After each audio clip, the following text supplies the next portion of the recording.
Have you ever walked into an old house and felt something watching you, even when no one was there?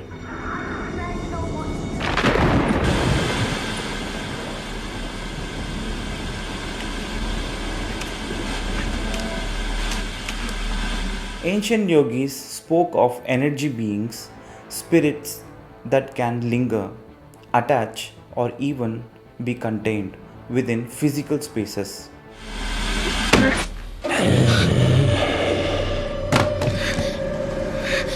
It's not fantasy, it's energetic science.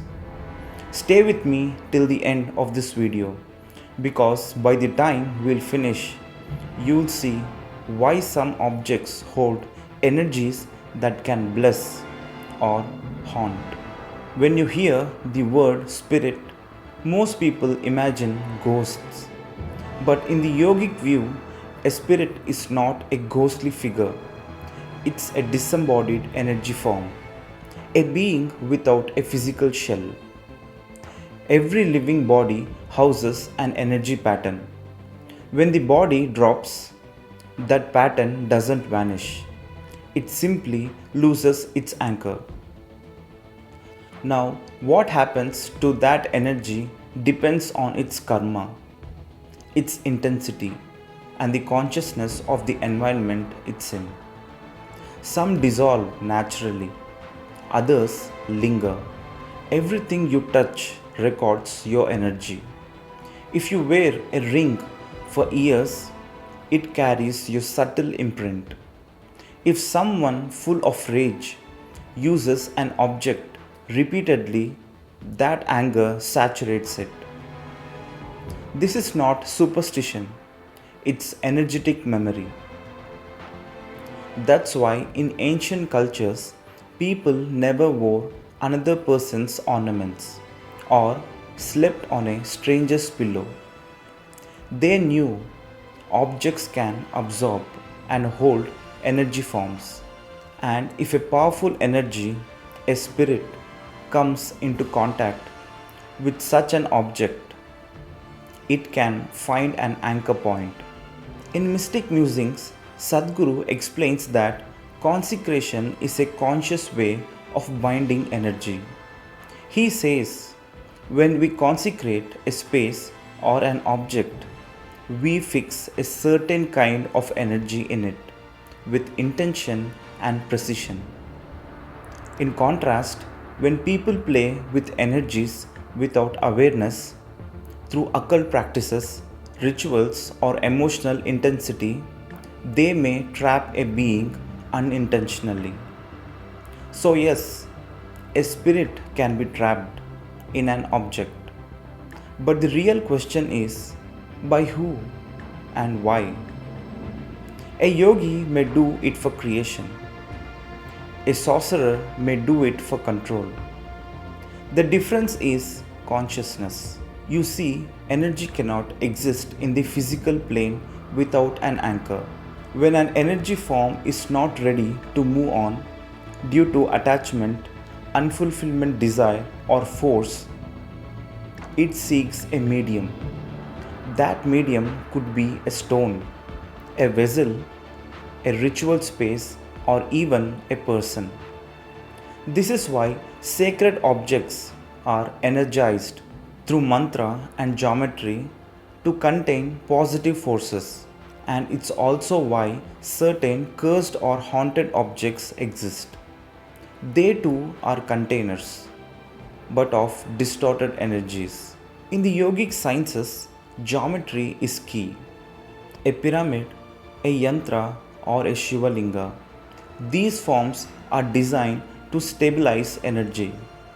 When combined with sound vibrations, mantras, these geometries can bind or release energy forms. If used rightly, this can make an object radiate tremendous well-being, like consecrated temples or energized Rudraksh beads. But if done in ignorance or manipulation, it can bind disembodied entities in distorted ways, leading to fear, disease, or disturbance. Take a consecrated Dhyanalinga for instance.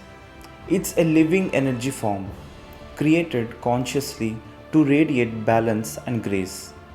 The energy is bound by design through a process of yogic alchemy, not ritual superstition. But on the darker side, certain tantric rituals deliberately trap energies to serve material or egoistic purposes. Sadhguru once mentioned, there are ways to bind a being to a place, but doing so binds you too. This means any attempt to manipulate life's forces always carries karmic consequences. You can't play with fire without being touched by its heat. Spirits don't randomly enter objects, they are drawn by resonance, by vibration. A copper vessel may attract one kind of energy, a crystal another. If a person dies with strong emotions, love, anger, or guilt, their energy might hover near the last object they were deeply attached to. That's why in ancient India, belongings of the dead were often buried or purified, not reused. The intention was simple, to let the energy move on freely, without anchors. Yogis who master certain states of awareness can sense and even interact with such energies, not through drama, but through pure perception. When they encounter trapped beings, they don't exorcise them, they release them. They help dissolve the energy back into the universal pool.